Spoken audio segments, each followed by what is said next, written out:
ഹൃദയശുദ്ധിയുള്ളവർ ഭാഗ്യവാന്മാർ, ദൈവത്തെ കാണുവാൻ യോഗ്യരവരല്ലോ.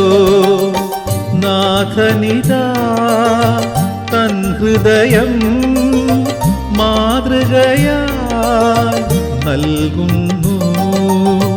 നാഥനിതാ തൻ ഹൃദയം മാതൃകയായി നൽകുന്നു. ഹൃദയശുദ്ധിയുള്ളവർ ഭാഗ്യവാന്മാർ, ദൈവത്തെ കാണുവാൻ യോഗ്യരവരല്ലോ. ത്രിയേക ദൈവത്തിന് സ്തുതി. ജീവവചനത്തിലേക്ക് സ്വാഗതം. വിശുദ്ധ മത്തായി ശ്ലീഹായുടെ സുവിശേഷം 5-ാം അധ്യായം 1 മുതൽ 11 വരെ നാം ഇപ്രകാരം വായിക്കുന്നു. ആത്മാവിൽ ദരിദ്രരായവർ ഭാഗ്യവാന്മാർ, സ്വർഗരാജ്യം അവരുടേതാണ്. വിലപിക്കുന്നവർ ഭാഗ്യവാന്മാർ, അവർ ആശ്വസിപ്പിക്കപ്പെടും. ശാന്തശീലർ ഭാഗ്യവാന്മാർ, അവർ ഭൂമിയെ അവകാശമാക്കും. നീതിക്കു വേണ്ടി വിശക്കുകയും ദാഹിക്കുകയും ചെയ്യുന്നവർ ഭാഗ്യവാന്മാർ, അവർക്ക് സംതൃപ്തി ലഭിക്കും. കരുണയുള്ളവർ ഭാഗ്യവാന്മാർ, അവർക്ക് കരുണ ലഭിക്കും. ഹൃദയശുദ്ധിയുള്ളവർ ഭാഗ്യവാന്മാർ, അവർ ദൈവത്തെ കാണും. നമുക്കെല്ലാവർക്കും ഏറെ സുപരിചിതമായ യേശുവിൻ്റെ മലയിലെ പ്രസംഗത്തിൻ്റെ മുഖവരയായി സൗഭാഗ്യങ്ങൾ പ്രഖ്യാപിക്കപ്പെട്ടു. സുവിശേഷങ്ങൾ ചുരുക്കി ഒതുക്കുന്ന ഒരു ചെപ്പാണിത്. ഭാഗ്യവാന്മാർ എന്ന പ്രഘോഷണം അർത്ഥമാക്കുന്നത് നിങ്ങൾ എത്രയോ ആനന്ദമുള്ളവർ എന്നാണ്. ഇവിടെ ദൈവം കൊടുക്കുന്ന അനുഗ്രഹങ്ങളും അത് സ്വീകരിക്കാൻ മനുഷ്യന് വേണ്ട മനോഭാവവും ചിത്രീകരിക്കപ്പെട്ടിരിക്കുന്നത്.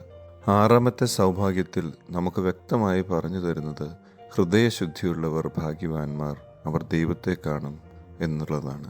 ദൈവത്തെ കാണുക എന്ന് കേൾക്കുമ്പോൾ അതിൽ നിന്ന് ഭയത്തിൻ്റെയും പരമാനന്ദത്തിൻ്റെയും പ്രതികരണങ്ങൾ ഉരുത്തിരിയുന്നു.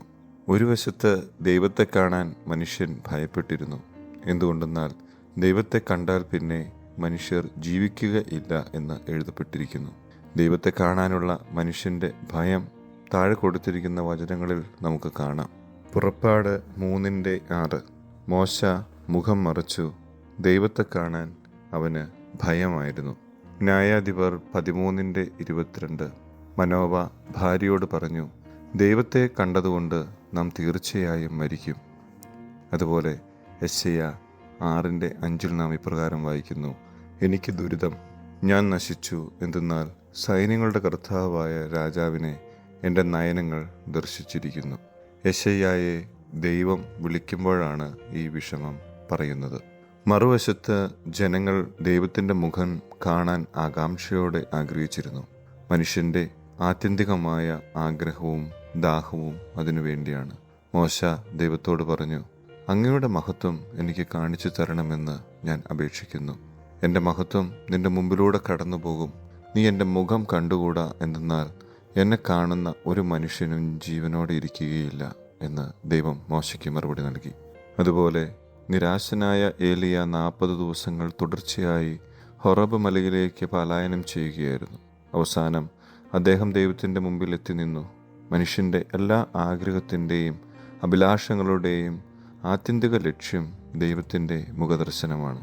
മനുഷ്യജീവിതത്തിൻ്റെ ഉദ്ദേശവും ലക്ഷ്യവും അതുതന്നെയാണ്. യോഹന്നാൻ 3-ാം അധ്യായത്തിൽ നാം ഇപ്രകാരം വായിക്കുന്നുണ്ട്, പ്രിയപ്പെട്ടവരെ, നാം ദൈവത്തിൻ്റെ മക്കളാണ്. നാം എന്തായിത്തീരുമെന്ന് ഇതുവരെ വെളിവാക്കപ്പെട്ടിട്ടില്ല. അവിടുന്ന് പ്രത്യക്ഷനാകുമ്പോൾ നാം അവിടുത്തെ പോലെ ആകും. അവിടുന്ന് ആയിരിക്കുന്നത് പോലെ നാം അവിടുത്തെ കാണും. ദൈവത്തെ കാണാനുള്ള ഒരേ ഒരു വ്യവസ്ഥ ഹൃദയശുദ്ധിയാണ്. കറയില്ലാത്ത ഹൃദയമുള്ളവർ, ചതിവും വഞ്ചനയുമില്ലാത്തവർ, വക്രതയും ഭീരത്വവും ഇല്ലാത്തവർ, അങ്ങനെയുള്ളവർ ദൈവത്തെ കാണും എന്നാണ് അവിടെ നാം വായിക്കുന്നത്. അവരാണ് വിനീതവും എളിമയുള്ളതുമായ ഹൃദയമുള്ളവർ. അവർ നിയമത്തെ അനുസരിക്കുന്നവരും സ്നേഹമുള്ളവരുമാണ്. നമ്മുടെ ഹൃദയം ശിശുക്കളുടെ ഹൃദയം പോലെ ആയിരിക്കണം. ദൈവം ശിശുക്കൾക്ക് തന്നെ വെളിപ്പെടുത്തുന്നു. കർത്താവ് മത്തായി 11:25 പ്രഘോഷിക്കുന്നു, സ്വർഗത്തിൻ്റെയും ഭൂമിയുടെയും നാഥനായ പിതാവേ, നീ ഇക്കാര്യങ്ങൾ ബുദ്ധിമാന്മാരിൽ നിന്ന് വിവേകളിൽ നിന്ന് മറിച്ച് ശിശുക്കൾക്ക് വെളിപ്പെടുത്തിയതിനാൽ ഞാൻ അങ്ങയെ സ്തുതിക്കുന്നു.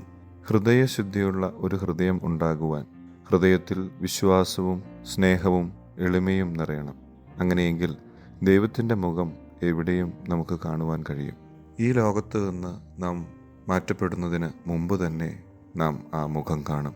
ദൈവത്തിൻ്റെ മുഖം ഓരോ മനുഷ്യജീവിയിലും പ്രതിഫലിക്കുന്നു. പ്രത്യേകിച്ച് ഇല്ലായ്മയുടെയും ദാരിദ്ര്യത്തിൻ്റെയും നടുവിൽ നട്ടം തിരിയുന്നവരിൽ. മത്തായി 25:35 നാം വായിക്കുന്നത് നമുക്കേറെ സുപരിചിതമാണ്.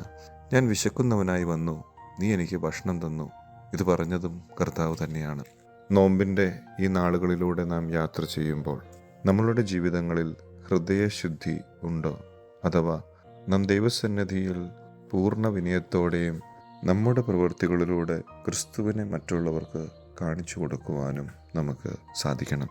വലിയ നോമ്പിൻ്റെ മധ്യത്തിലെ ആഴ്ചയിലേക്ക് നാം കടന്നിരിക്കുന്ന, പാതി നോമ്പിലേക്ക് നാം പ്രവേശിക്കുന്ന ഈ ആഴ്ചയിൽ നമ്മുടെ ഹൃദയങ്ങളെ വിശുദ്ധീകരിക്കുവാനും ഹൃദയത്തിൻ്റെ കണ്ണുകൾ തുറക്കുവാനും നമുക്ക് കർത്താവിനോട് പ്രാർത്ഥിക്കാം. കർത്താവ് നമ്മുടെ സമീപത്ത് വരുമ്പോൾ അവിടുത്തെ കാണുവാൻ നമ്മുടെ കണ്ണുകൾ അവിടുന്ന് തുറക്കട്ടെ. നമുക്ക് കർത്താവിനെ കാണാൻ ഒരു പുതിയ കാഴ്ചപ്പാടും പുതിയ വീക്ഷണവും ലഭിക്കുവാൻ വേണ്ടിയും പ്രാർത്ഥിക്കാം.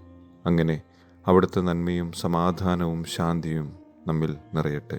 കണ്ണാടിയിലും നിശ്ചല ജലത്തിലും പ്രതിഫലിക്കുന്നത് പോലെ ഹൃദയശുദ്ധിയുള്ളവരിൽ ദൈവത്തിൻ്റെ മുഖമാണ് പ്രതിഫലിക്കുന്നത്.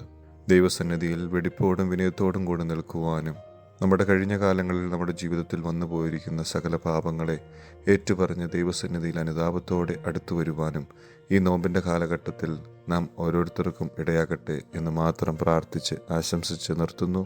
ദൈവതിരുനാമം മാത്രം മഹത്വപ്പെടുമാറാകട്ടെ. ആമേൻ.